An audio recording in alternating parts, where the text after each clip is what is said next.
今天的时间来到了2025年11月5号，那我们的讲师智博团长已经来到线上，我们直接邀请智博来为大家开讲。智博，各位请。好伙伴，大家晚安，大家好。很高兴一个月又过了，那忙忙碌碌，然后，岁月如梭了哈。那希望大家呢，在秋的飨宴，大家收获满满哈。今天呢要讲的丛林奇谈呢，是我们252页哦，252页。那延续的我们上一段然后的章节，然后这一篇呢是要讲恐怖的原型。那这一篇呢，事实上还没有开讲之前，应该大家也都知道所谓的恐怖的原型是什么动物了哈，应该大家也都是可以想象得到的啦。那但是呢，既然动物们在这个丛林里面，那当然要看到所谓的恐怖，应该是很困难的哦，因为他们都不知道恐怖到底是什么嘛。哦，那紧接着我们就故事就延续的讲。那从从阿达呢开始讲之后，野兽们每一天都到处的去寻找恐怖在哪里。那有一天呢，有5、6只的水牛就就是因为都奔跑嘛就气喘呼呼的跑来呢跟大家平常在一起聚会的地方来聊天来聊天。那聊着聊着呢这些水牛呢就说，其中有人就说有一头牛就说他们好像有发现到恐怖在哪里听了之后说实在大家都非常的振奋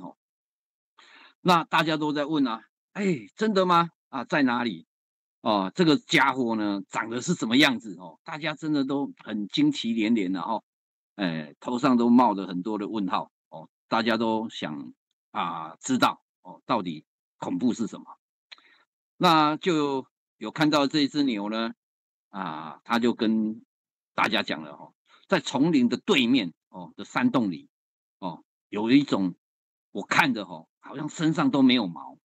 而且呢走路的时候呢都挺得高高的而且呢都用2只脚在走路而已那如果你们不相信的话，我可以带你们大家去看去看去寻找就在对面山而已。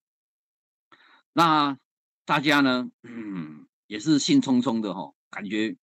非常的惊奇嘛也非常的好奇，因为好奇心呢是所有动力的一切那所以说呢大家呢就打算呢跟他一起去那所以说呢大家就战战兢兢的就鼓起勇气然后呢跟着水牛也跟着许多我们的兽群们一些动物大家就开始出发了。那走了走了走了一段时间大家真的也越走越胆战心惊了越走越害怕嘛因为没有去过的地方然后要去找这个恐怖当然心里面大家都很嘀咕的好，那他们呢就一块呢慢慢的接近了目的地就来到了山洞的附近那躲在草丛树林里面大家都站好自己良好的位置就进行了所谓的观测观测，我们童军讲观测嘛，但是我们书本里面写的是窥视窥视然后大家都躲得好好的希望呢他可以看得到对方，对方看不到我们做一种隐藏这样子的一个动作大家都闪一下闪一下然后就注意看往山洞的方向看目视着窥视着。那结果呢大家都有发现呢大家都有发现有一个身上没有毛的家伙就站在洞口外面让他们呢又惊又害怕哦，又惊喜又害怕哦。原来恐怖是长这个样子哦。因为呢，大家真的都非常的胆怯哦，因为真的都不知道嘛，这个到底是什么动物哦，但是看起来就真的很恐怖啊，因为都跟他们不一样哦，都跟他们不一样。好，然后呢，哎，当他们大家都在那边嘀咕的时候，在那边啊窥视啊，就是在那边躲藏的时候，哎，这个呢，这个没有毛的动物呢，也发现了哦，群兽他们躲在哪里？结果呢，这个没有毛的呢动物呢，就马上叫出了很很尖锐的声音，高叫着，而且非常的大声哦，哇，引起了全部野兽们啊一阵的慌张哦，可以讲说已经魂飞魄散哦，这样的形容词来形容哦，大家真的都吓了，然后就赶紧往后跑哦，然后呢，大家真的说实在都忘记了哦，他们之前隐藏的不让这个恐怖知道啊，结果他们这样的一个慌张哦的一个情况哦，大家都这样争先恐后哦，这样子在跑。好，那当天呢，他们就很快又回到了他们的栖息地哦住所哦，然后晚上呢，群兽们真的大家都非常的害怕哦，都不敢擅自呢离开同伴哦，像鹿啊会跟鹿群就紧紧都在一块，然后呢猪也会全部都在一块，反正就所有的动物都会群聚在一起哦，以求自保，而且说实在也有那种所谓的抱团取暖的这种现象哦，因为大家都人人自危嘛哦，因为都很害怕，每一个人都很提心吊胆哦，然后就哎大家就这样撑到天亮哦，就挨着哦挨到天亮哦。那草食性的动物几乎是会是这个样子哦，就是他们都会群聚，尤其是在夜晚的时候。嗯，我在这边加注一下事实上草食性的动物它与生俱来的本领就是会群聚在一起，尤其是他们在睡觉的时候他们在睡觉的时候，他们一定都有他们该有的队形该有的队形。然后呢，一般的话，大概比较年长的比较有经验的，大概都会在外围然后再就年轻的，然后里面的话才会有所谓的妈妈带小孩子带幼崽这样子的防护圈来自我保护了，因为经验很重要，而且可以抵御。也可以抵御，也很重要。所以说，群兽们，尤其是草食性的动物，它们大概都是会这么团结，而且是与生俱来的自我保护哦的一个本领哦。好，然后呢，嗯，飞渊这一只飞渊呢，事实上的话来讲的话，可以讲说是一个最鸡婆的一只动物了而且说实在，它真的很喜欢传递讯息。飞渊呢，从早上一开始看大家这样子都平安无事那他也很想赶快的呢，就把这个讯息呢告诉原本我们丛林里面的领袖他就是要飞到北方去，然后告诉那一只老虎黄金色的老虎以前的老虎是黄金色的好，然后呢，告诉他恐怖在哪里恐怖在哪里？那老虎也很惊讶那他也很想知道，未来要来接他位置的这只动物是长什么样子，有没有比他还更厉害所以说呢，老虎听到的这个消息呢，就威风凛凛的讲好，我就立刻马上去把那个家伙的头颅呢，把它揪下来，揪下来，应该是咬下来了，但是还是拟人法的方式说，把它揪下来，然后呢，就向着这个山的岩洞呢跑去，老虎在奔跑时速也很快，虽然比豹还差了一点点，但是老虎在跑也不慢了，应该时速70-80，最快时速应该会有的，所以说呢，他就资深的赶快快跑前进，在这一路上呢，他真的无所畏惧，路上啦有一些藤蔓啦，有一些较低的树干呐，然后或者是一些比较容易产生到伤害的一些障碍物，然后他都是奋不顾身的勇往直前，然后呢，结果呢，就把他的这一些皮啊、毛啊，都刮破流血，然后脱落掉，可以讲说他那个速度很快，如果大家可以试试看的话，就是说，如果你很快，然后你去碰到一些比较轻微的障碍物，然后你从它旁边这样子经过的时候，你会发生什么事情？类似就是这样的一个情况。所以说呢，他搞得伤痕累累，搞得伤痕累累，因为他就不断的在快速前进嘛，所以说呢，他的肩膀啊，他的脊椎啦，他的腹部啦，甚至他的尾巴等等，都刮的满身都是伤，都是流血。然后呢，跑着跑着呢，就觉得他身上呢被染色了，被这些植物或者是他所的伤口全部呢真的都被被染到了，都被点缀到了，然后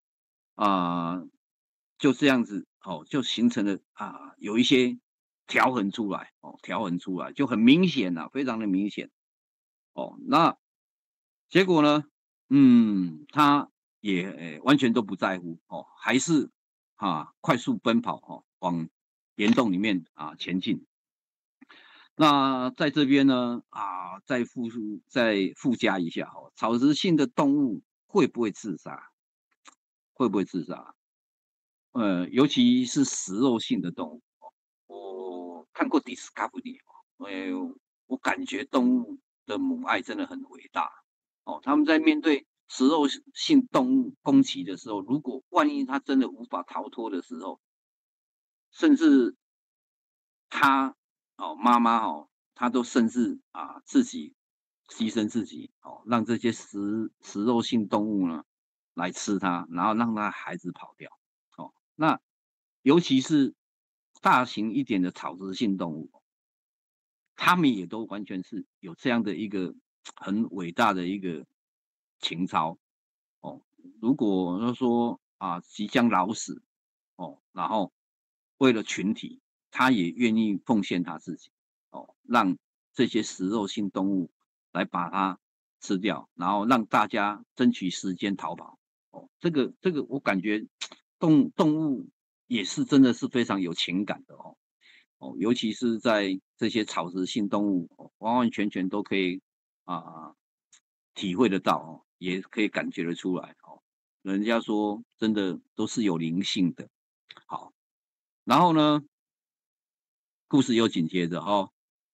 恐怖呢，这个家伙呢，哎，看到了老虎往他们这个方向来了而且呢，他们也从来都没有看过黑条纹的老虎就感觉他这个家伙怎么会三更半夜？已经到他那里，到岩洞口的话，已经是三更半夜了那老虎呢，也一直在看着这个恐怖恐怖也一直在看着这个老虎，大家就是在那边对峙着结果呢，老虎啊、听到了这个没有毛的这个动物呢的声音然后就感觉非常的恐怖哦，非常的恐怖哦，非常的畏惧，因为从来也不知道这个是什么动物嘛，哦，然后呢，哎，就就就发就发怂了哦，就发怂了哦，就呆住了哦，就在那边啊不知所措。然后呢，看他们呢好像要来的是，要走过来哦，走过来老虎这边的时候，哎，这只老虎却慌慌张张的哦，就往回跑了哦，就跑回去它的北方的那个沼泽哦，它所居住的那个地方。那这样的整个一个情形呢，毛克利呢在丛林里面也到处有听到动物它们所传出来的一些讯息。那所以说，大概毛克利呢心里面也猜想得到，哦，原来恐怖它的原型是什么样子哦，因为毛克利知道哦，两只脚站得挺挺的哦，他平常说实在，他不当狼的时候，他自己啊独处的时候，他也是这个样子嘛哦，所以说他就不知不觉笑了出来哦。那回到北方的这只老虎呢，对他自己呢的胆怯呢越想越气，哦，越想越气，为什么呢？为什么呢？那始终也不明白。反正看到这个没有毛的这个动物呢，反正就是非常的恐怖哦。那所以说呢，就不由自主的发出了可怕的吼声哦，因为很无奈嘛哦，然后有时候想也想不透哦，就会自己发一呃出一出一下声音哦，不管是怎么样呐喊也好，或者是像动物，当然就是吼哦，就是这样的一个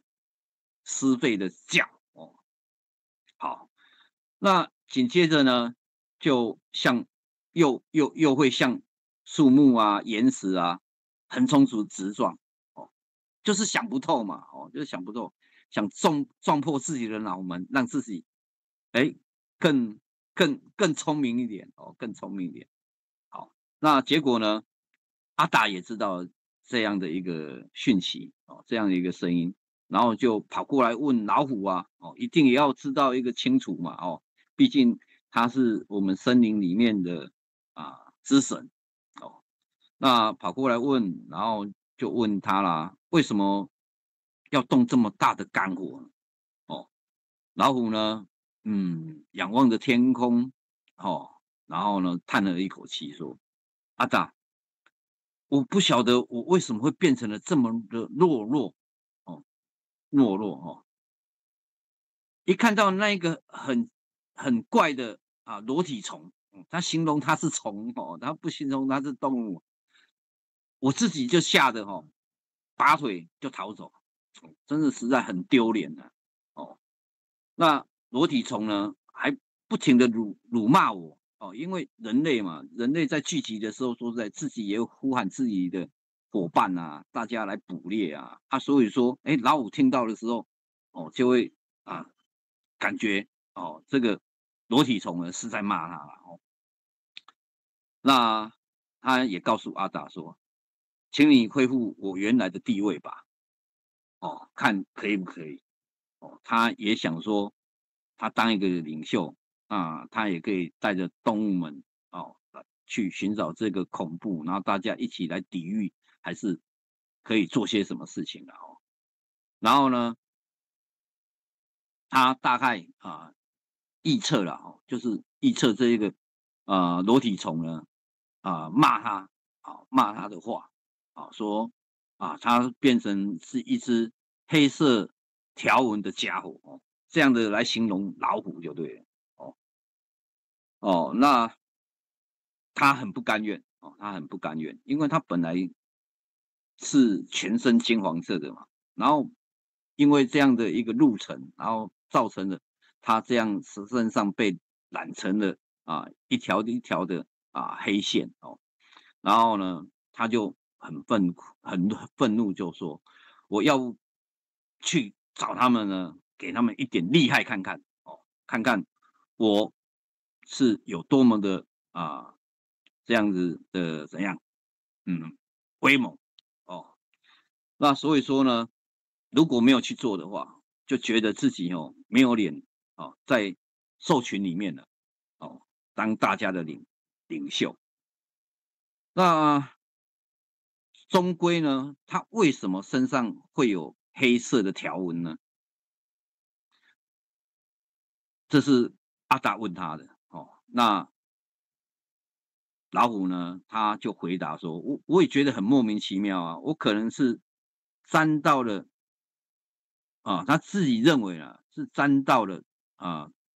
沼泽里面的泥巴吧，所以说才会变成是这个样子。那等一下呢，我跳下去水里面呢洗一洗用草呢再擦一擦可能就会干净了可能就会洗干净了嘛动物大概都这样子。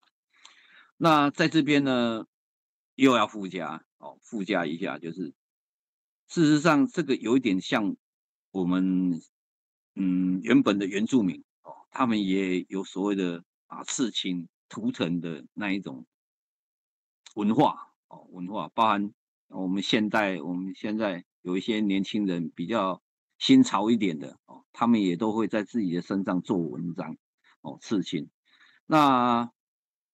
这只金黄色的老虎呢，老实讲，它可能也是因为它受伤了然后我们这个真皮呢已经脱去，然后也有应该说有一点流血了有一点流血，擦破皮嘛流血。那结果呢在它奔跑的这个同时呢，被那一些有所谓颜色的植物呢染上去，那结果接触到它的皮肤之后，就变成了好像是纹上去了就这样子去拓印上去了那结果呢，就变成了我们现在所想象中，我们所认知了解到的这个老虎，它现在就是有这样的一个黑色斑纹应该如果可以的话，也可以跟孩子们讲这个但是我们真的都不鼓励了，我们都不鼓励孩子们去做这些事情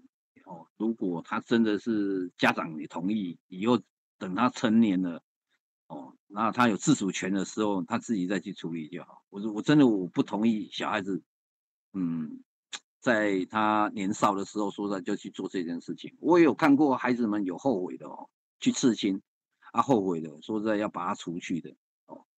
那事实上，刺青在于我们台湾人也好，感觉上就不是一个很乖的孩子这是一定的。那在早年当兵的话，有刺青的大概当兵的时候都会很惨，都会被人家特别照顾所以说呢，刺青老实讲，给人家观感都不是很好。那因为每一个人的欣赏的角度不一样但是我希望真的不要有这样的一个想法在自己的身上做文章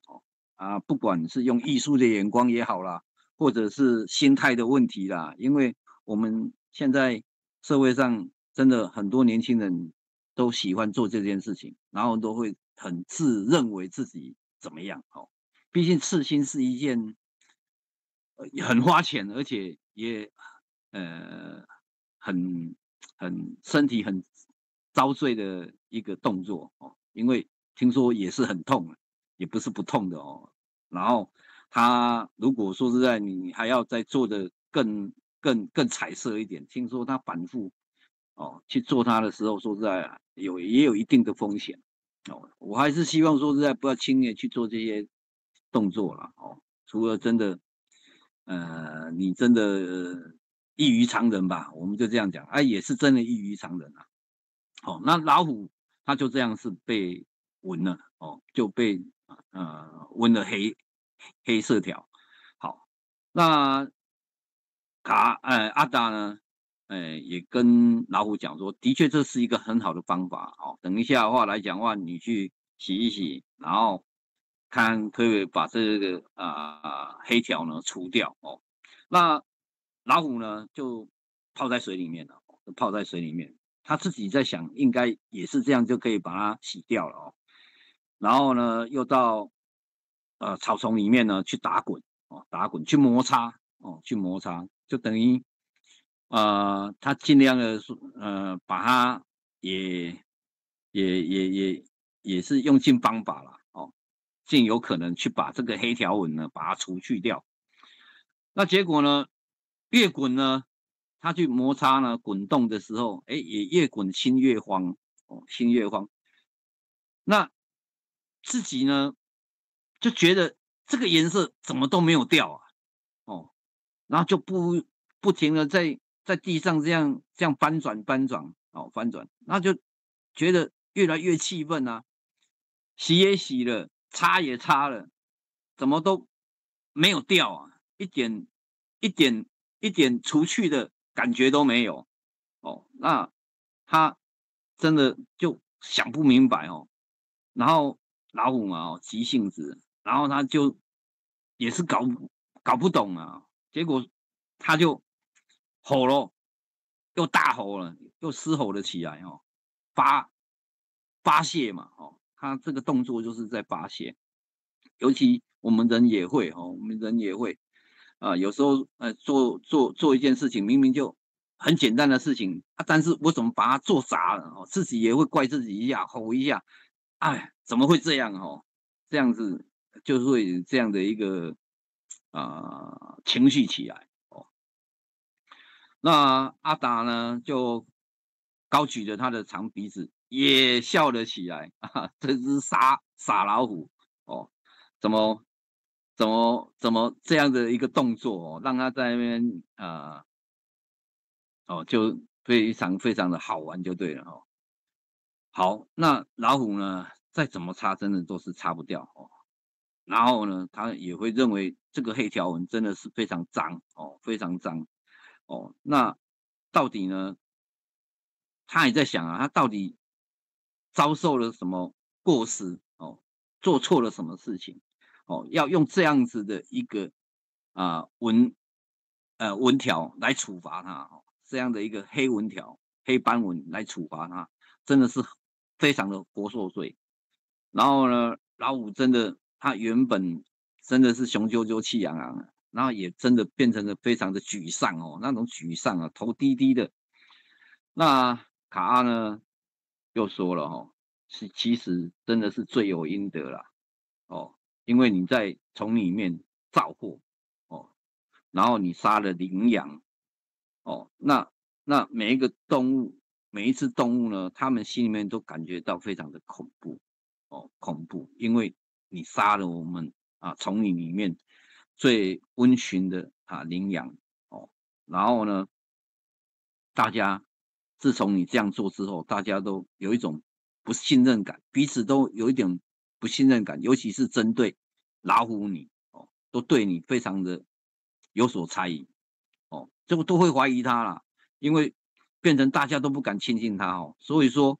阿达说这是原本你就应该受的一个处罚哦，处罚。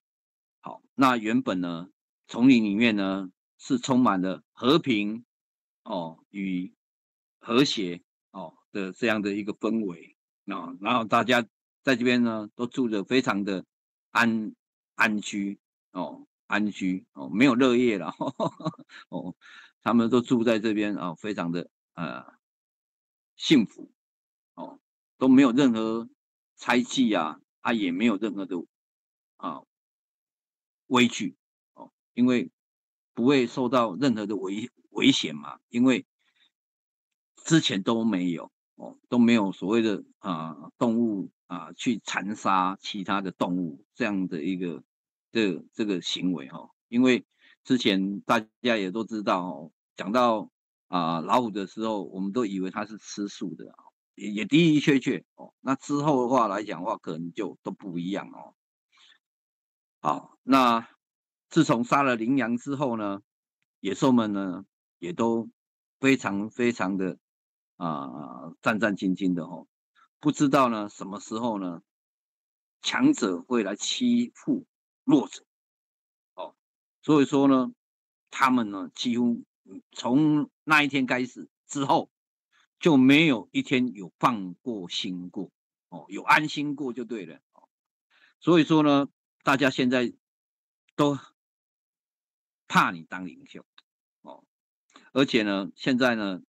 也真的跟过往不一样了，大家也都不敢亲近你了，哦，也不敢找你来做仲裁者嘛，哦，而且呢，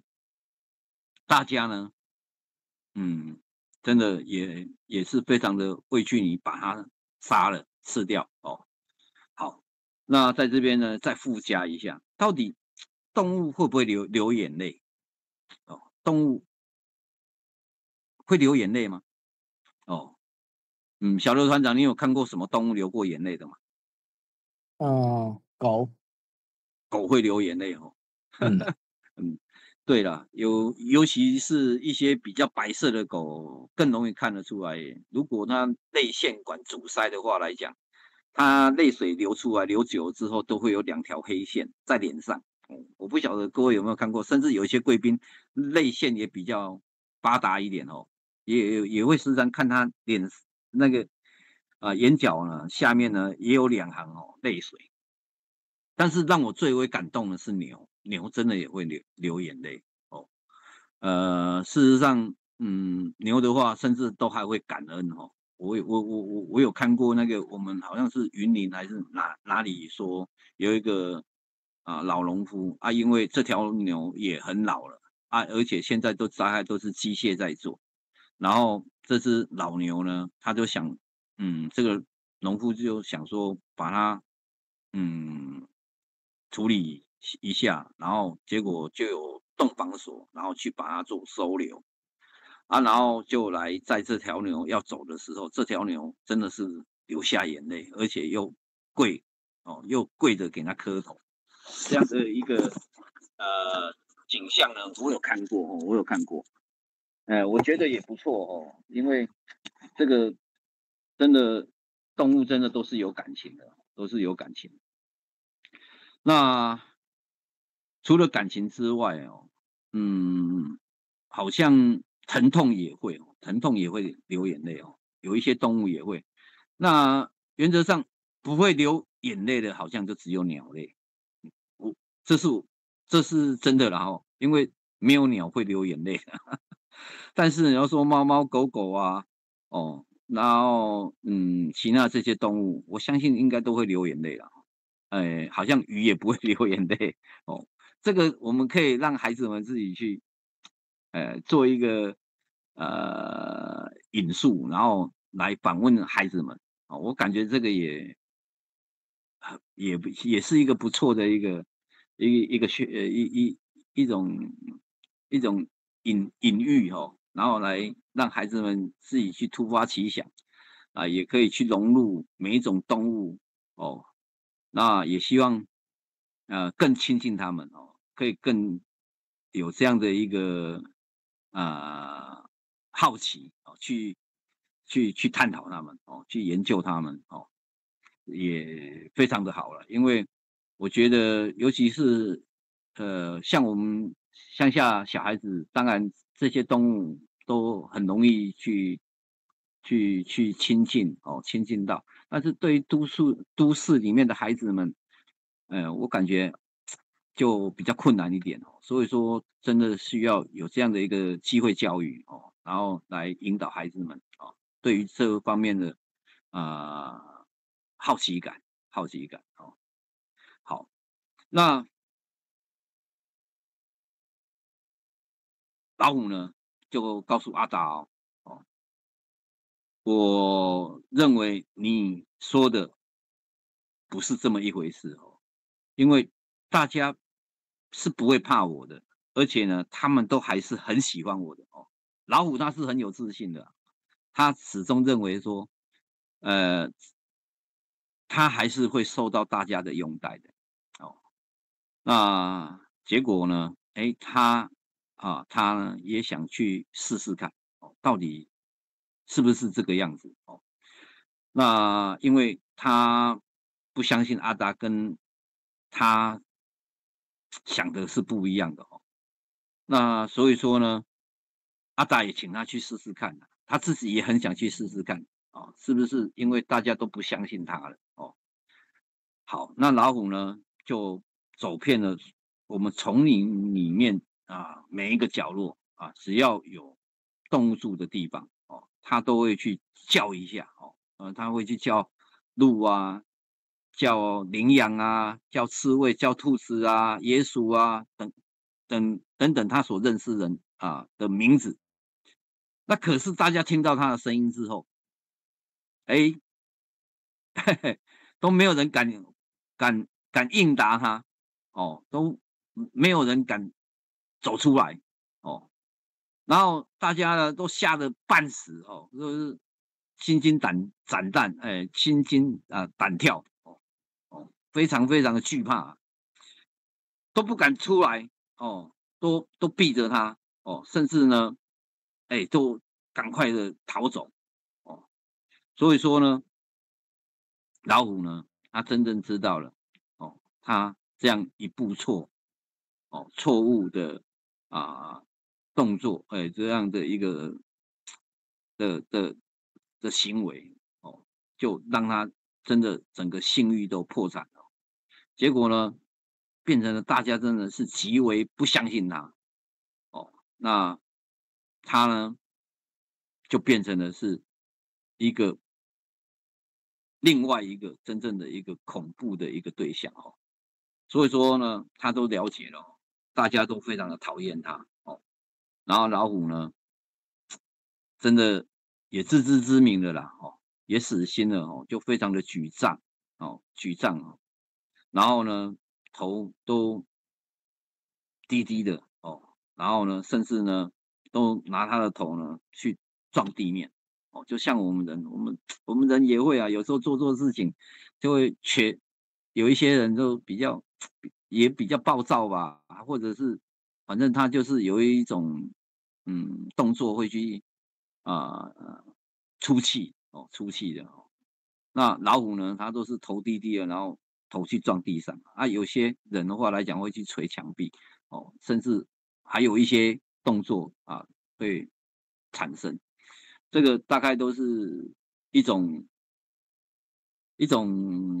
天生的吧，哦，天生的一种习性也可以这样讲。不然呢，老虎因为它也是猫科哦，那所以说它也会拿它的爪，呃，这脚爪呢去抓地上的泥土哦，就前面挖一挖，然后再用后脚拨一拨哦。如果你有看过狗的话来讲的话，它如果它很得意的时候，说实在，甚至它都会拿它的后脚，然后去拨那个泥土哦。如果你有带狗去散过步跑一跑结果说实在，它就觉得好像很快乐，然后它后脚就拨两下哦，泥土哦，我就觉得说它可能是很得意、很高兴，它才会去做这样的一个动作。那猫应该也会啦，但是猫的话，一般的话来讲的话，它是把它的排遗处理掉哦，就把它掩盖掉了，也会有这样的一个动作。然后结果呢，他就非常的伤心，他就哭了起来，哦，哭了起来，非常非常的伤心哦，就哭了哦。原来老虎也会哭，哦，但是我们刚刚前提已经有讲过了哦，动物真的应该也是有感情会哭的啦，哦，然后呢，他终于也了解到自己哦，这么的不受欢迎。那今天的恐怖呢？大概大家应该都猜得到是什么动物了哦。事实上就是我们人类哦，就是远古时代的人类就是没有穿衣服的，所以说呢，动物们呢看到它们就是认为就是没有毛的，然后再来就是我们老虎呢称为它们叫做虫裸体虫，所以说呢就有这样一个新名词来形容那总归在这边呢也要跟大家分享一下，就是动物它们事实上它们的习性尤其是它们的一个睡觉的时候他们的一个安全法则，就是大家真的都会轮值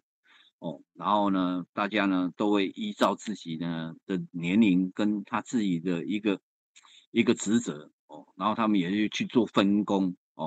不只是我们人会这样，事实上连动物都这样，才有办法保命那今天就讲到这边就讲到这边。那也希望呢大家呢可以去多了解一下动物它们的习性，然后赋予感情呢来传输给孩子们让孩子们可以更了解。